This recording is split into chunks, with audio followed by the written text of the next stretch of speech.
Well, I want to welcome you to this week's episode of the CVC Home Service Success Network, sponsored and brought to you every week by CVC Success Group. So I'm Jerry Eisenhower today. It's Cheryl Eisenhower and Josh Kelly on here, and we're going to be talking about a subject that you really need to listen to because I'm going to tell you what, this one came up because of so many failures that I've been running into in the last few days that have cost clients monumental amounts of money, lost time, reworks, and everything else. So, what's our subject for today? Are you inspecting for what you expect? You see, in business, expectations alone are not enough. How are you inspecting for those expectations? You know, a lot of people were really good at communicating what our expectations are. We tell our people that work for us, hey, we're going to provide great customer service. You got to follow our process. We're going to do quality work. We're going to take care of the customer. In other words, this is our customer promise. But here's your leadership challenge. Many leaders expect expectations, but the problem is they don't consistently expect for those expectations. And what happens? Standard slips, not because your people don't care, but they're just not performing up to the level that you're wanting. Why? They're just not being reinforced. Strong organizations understand this. This is a powerful principle. What gets inspected, what gets tracked, what gets measured, gets improved. It's a known process for success. So let's go around the room here and let's see what my colleagues have to say about this today. So, Cheryl, you rock and roll first this morning. What is your thoughts on inspecting for what you expect? I don't think it's done enough. I think people assume, I think that's the word they're using instead of inspect or expect. They assume that people are doing good. If they see them doing good for a while, they assume they're going to keep doing good. So they don't go back and look at things again. And a lot of things need to be looked at on a daily basis to make sure people are following through, because once they quit following through and you quit telling them, I don't know if they assume they don't have to do it, or they just don't do it because it seems like you're not expecting it. I mean, there's so many times in a business we make rules and then our expectations, either one, pick or choose, and eventually nobody's there to do anything with them, so they just kind of figure they're not there anymore and move on with life. Yeah, and you know, it goes through all facets of the business. There's so many different ways. In fact, I just read a Facebook post right before we started this broadcast. It was on one of the Facebook forums. And the guy asked the question, is everybody's trucks as messy as mine are? This is just really frustrating. And the replies started coming in.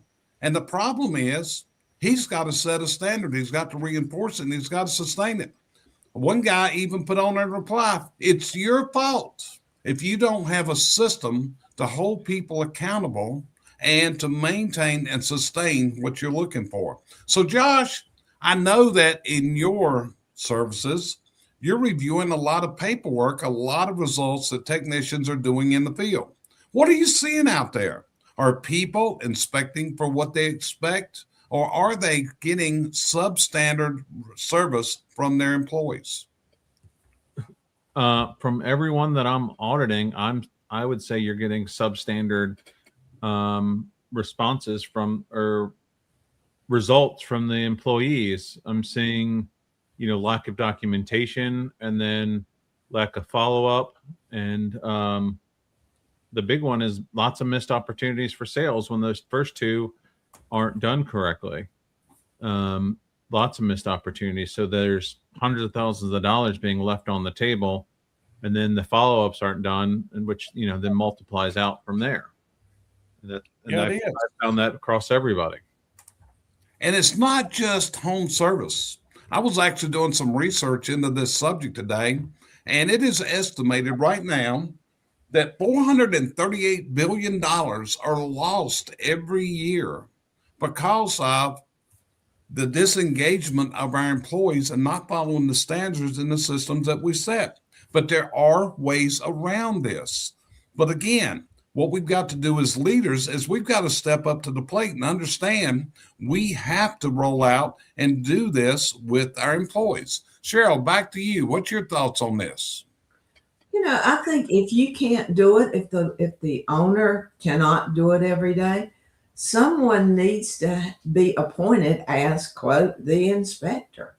He needs to take part of his day to go over things just to make sure things are taken care of. I mean, it's not that hard to do. It's a matter of just see if it is. And if it isn't, I'm going to use your term as much as I hate it, nip it in the bud.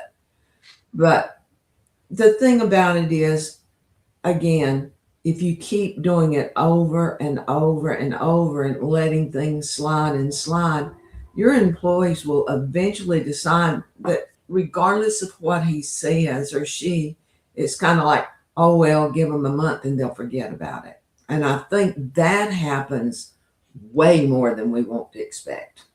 Yeah. And you see, we've got to understand, and I understand this, and I think we all understand this, that the owner, the manager, the leader, you're really busy these days. You're handling customers, and customers are harder than ever to satisfy these days. You're handling your techs, you're handling your office staff. You're dealing with the scheduling, the marketing, the finance. And what often happens is we forget leadership inspection. Instead of inspecting for what we expect, we're dealing with customer communication, job quality, technician performance, follow-up procedures. And leaders just assume things are happening correctly. It's not about assuming performance. You have to verify that performance. So Josh, what's your thoughts? You're up next. Yeah. So I wrote a note down here about assuming, and I used to have it on the front page of my company wiki site about assuming being the most expensive word in the English language. I've never heard anybody say, well, I assumed, and then it not cost hundreds, if not thousands of dollars after that statement. So I just want to throw that out there. Every time I've ever had an employee or manager say that, or anywhere, the assumption is that there's no basis of fact, I believe is the actually, I have it written down right here. It's, sorry. When people assume, they often fill in gaps with their own ideas. This leads to misunderstandings, conflict, and substantial financial loss through poor decisions and missed opportunity. Because assumptions are frequently wrong, they create problems that don't actually exist, turning small issues into expensive and emotionally draining crises. So that's what I have on that. Gotcha.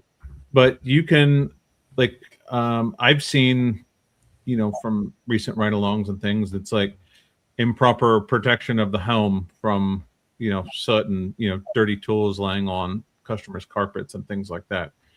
And, not know it, I believe Mr. Whitehouse was very good about this. He would review one SOP every week and make sure it was up, still current and relevant. And if it needed to be changed or what have you, it's part of it. It's not fun. And some of these SOPs are bigger than others, but they need to be read out loud and in meetings and gone over at least once a week. Pick one, go over it, and then you can at least say, and then mark down which one you reviewed. Keep a spreadsheet or something like that, which one you reviewed. That way you can go back and say, hey, we reviewed this on the 4th. Why is this still an issue?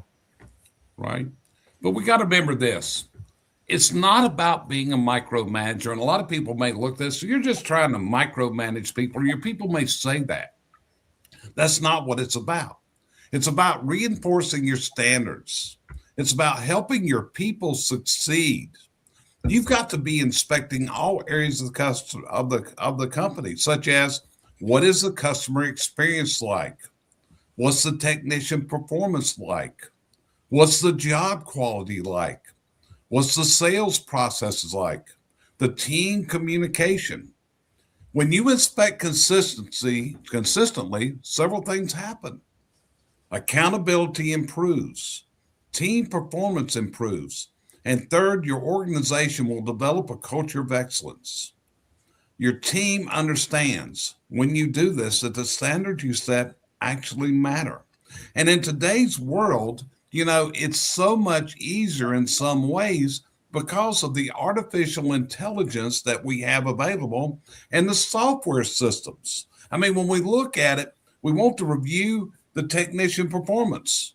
There's softwares that have the ability to record the entire conversation. We have softwares that record the calls from the customer to your office. All these things are going to help you perform to a higher level. You mentioned Chuck Roydhouse a while ago, and Chuck employed a system similar to what I did. This was back in the paper days. We didn't have software that we have today that can do all the things. We didn't have artificial intelligence to happen.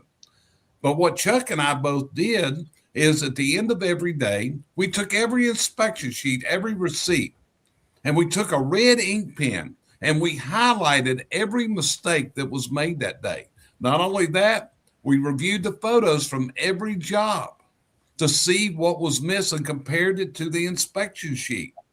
Yeah, it took time, but what happened was it prevents your callbacks because so many people don't inspect for what they expect till they have an upset customer on the phone or they have a bad review, and all of a sudden chaos strikes and the world goes crazy. But what you find out is these problems have been going on. So Cheryl, back to you, going around the room. What's your thoughts? I'm going to back up on something you just said. Yes, you said it took time, but the companies are not running near as many appointments a day as they used to. So the time limit wouldn't be near as bad. But what I was sitting here thinking, and my main bitch runs into the communication. I think a lot of times it's not communicated correctly to the people. I think the business owner needs to, in a meeting, let them know that he will be inspecting it, or someone under him will be expecting and looking at this list of things. Read them out and keep it transparent so that so nothing slips through the hole. And after that, the main thing, not only communicate, make sure it happens, and if you find an infraction, go to that person, communicate with them. This is what we saw.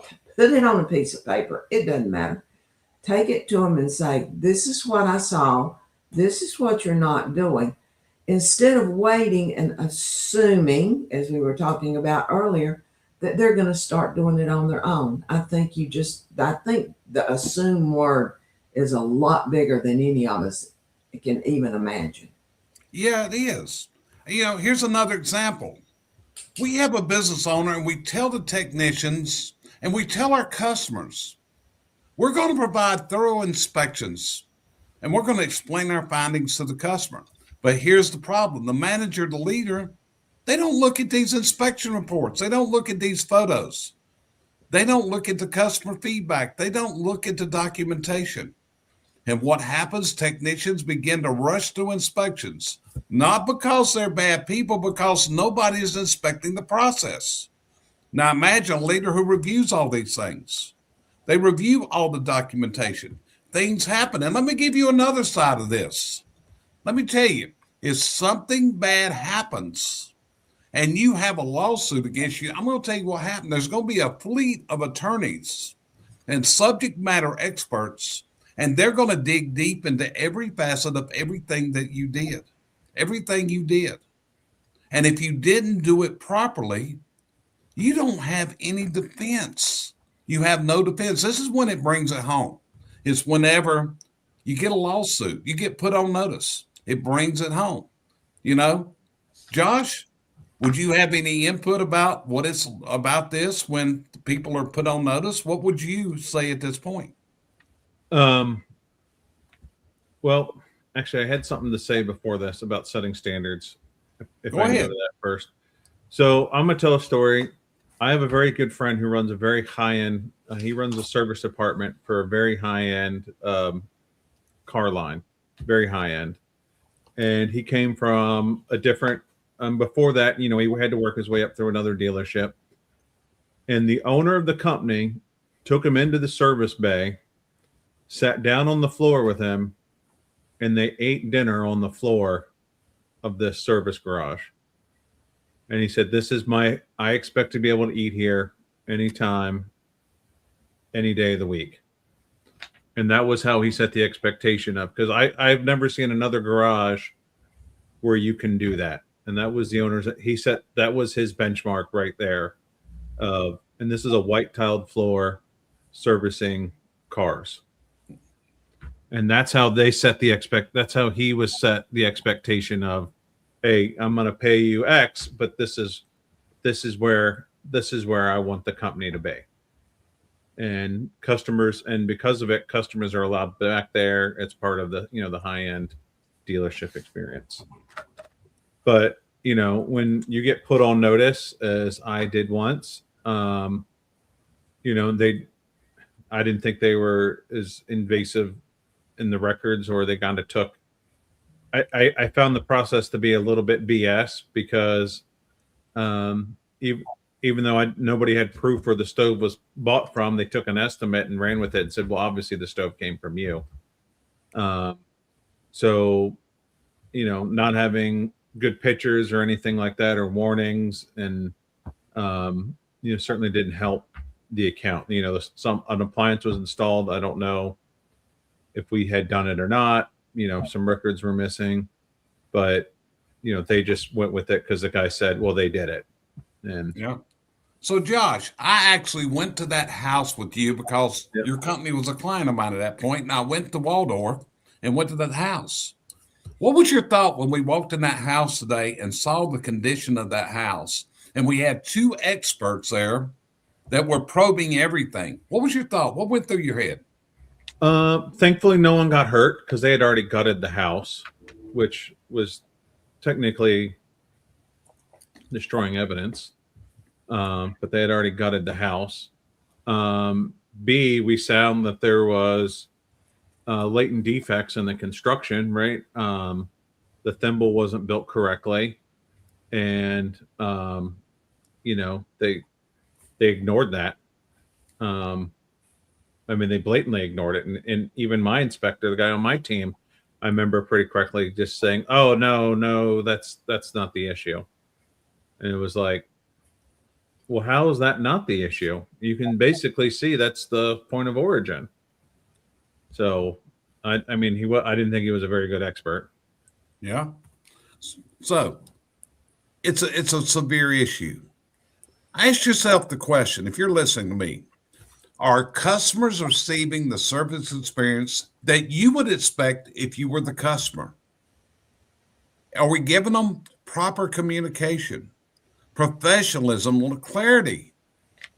Is the work being performed to the level that your company promises? Quality control is critical.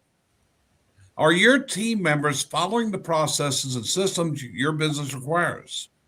Inspection requires the standards that you set. So, Josh, I'm going to go back to you. When you went out there and you do ride-alongs, do you see people missing the basics? Absolutely. I'm seeing, it's everything you teach I think in your advanced class. Obvious smoke staining, and a lot of water entry stuff is being missed. A lot of water entry stuff. Right. And see, I'm going to put this out, and this is the home service industry as a whole. We have this tremendous concentration on sales. Got to make more sales. Got to do the quality control. Got to have the sales. But the problem is, if you don't have smooth operations carrying it out, you've probably done more damage than you can imagine. Josh, you got your hand up. You got something to add? I do, because this actually just came up with someone yesterday, and I've said this numerous times about walking into a house and they've had a chimney fire and just saying, hey, there's no point in me cleaning this. I know you're going to need to do a repair. And that instantly puts the customer on edge because for some reason they want to see you sweat, bust your ass, do what you were called for, even though you tell them there's a large gaping hole, I'm going to have to repair this anyways. There's the mindset of, I called you here to do X, Y, and Z, but you're skipping over that. And you're obviously trying to cut corners and not do your job, is how that tilts. I've seen it happen time and time again. And not only that, it gives the customer the impression that the main purpose that you were there was to sell them something. That's what happens Exactly. when you cut these corners and you start saying, hey, we go into the sales presentation. Before you've done what you have verbally committed to do, you have an oral contract to do, we just skip over. You need to think about these things deeply, okay? So it's all about a mind shift. It's not about catching your people doing something wrong. It's truly about helping your people do things right. When you inspect regularly, what you're going to create is coaching opportunities, learning opportunities, and improvement and opportunities to improve things. And by doing this, over time, the entire organization becomes stronger and becomes more profitable. So, Cheryl, back to you. Anything else you would add to this before I do our closing statement for the day? In what you just said, you hit on the point that's missed the most. They need to coach their people before they send them out.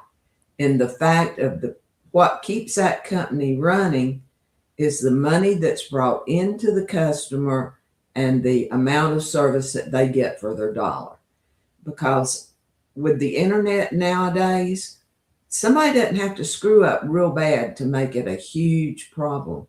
So I think one of the biggest ball drops or fumbles, whatever you'd like to call it, is the employee is not coached enough in what he needs to do for that customer. I think he's looked at as in his mind many times as I need to go out and get my job done and sell them something, which is not right. They need to be the point of contact with that customer that sets them up for a lifetime of business with this company. Fantastic words. Josh, anything you would say is your closing statement in this today? Yeah, I would say track what you're expecting. There's simple ways to do it. I mean, I kind of showed you a little Google form I made, Jerry, where it just says, whatever your standard is, which is good which can be met across all your CSRs, all your techs. Like, you're talking about the truck guy. If you have a truck inspection, here's the 10 things I'm going to look for in a truck inspection. It's met, not met. And then if you're inspecting weekly, then you can start showing patterns. And that's why I like these Google forms, because if you can show patterns and numbers, it just doesn't become well, you're picking on me, because, we're all human. People feel a lot of, some people take it very personally when you go over these things. But when you can start showing them numbers, then going back over jobs and, like when I do an audit, I'll write down what job number and, it's a met, not met. And then sometimes, notes if it's pretty egregious on what was missed. But then I'm able to show percentages and bar graphs of, hey, here's where we're going week to week. These are the issues. And then you're able to show that in a, PowerPoint presentation, or really, instead of just picking on the guy. That's it. So here's the question. Here's what we want to leave you with today, okay? I will bet you have high expectations for your team and for your company. You probably communicate those expectations clearly. But leadership requires the following. You got to inspect for what you expect. Inspect for what you expect. Expectations alone are not going to create performance. Anybody that's ever raised kids knows this. Leadership, accountability, consistent inspections do. That's the words we want to leave with you. So we want to thank you for joining us today on the CVC Home Service Success Network. If you found value in today's discussion, we'd encourage you to share this broadcast with other people in the home service industry. If you want to build your leadership systems, building a strong business, hey, visit us at cvcsuccessgroup.com. Remember the following. Strong leaders don't just set expectations, don't just set them, they inspect for them. They track and measure and make sure the expectations are being met. I'm going to quote my friend Larry Winget. If your business sucks, it's because it's your fault. You are allowing it. You're allowing it. And you've got to take the steps to correct it. Is it going to be easy? No, it is not going to be easy. It's not easy. It's not easy to run a successful business in today's world. It is a challenge. Like I said, we're faced with so much chaos every single day. But think about how you can inspect for what you expect. With that, hey, I want to thank you for joining us today. It's always an honor. It's a privilege and it's a pleasure to have you here and to be able to speak with you and share our thoughts with you. Our thoughts come from our real world experience of knowing what the challenges are that people have out there in their business. That's what we work with every single day. Thanks for joining us. We'll see you next week on the next episode. Have a fantastic week ahead.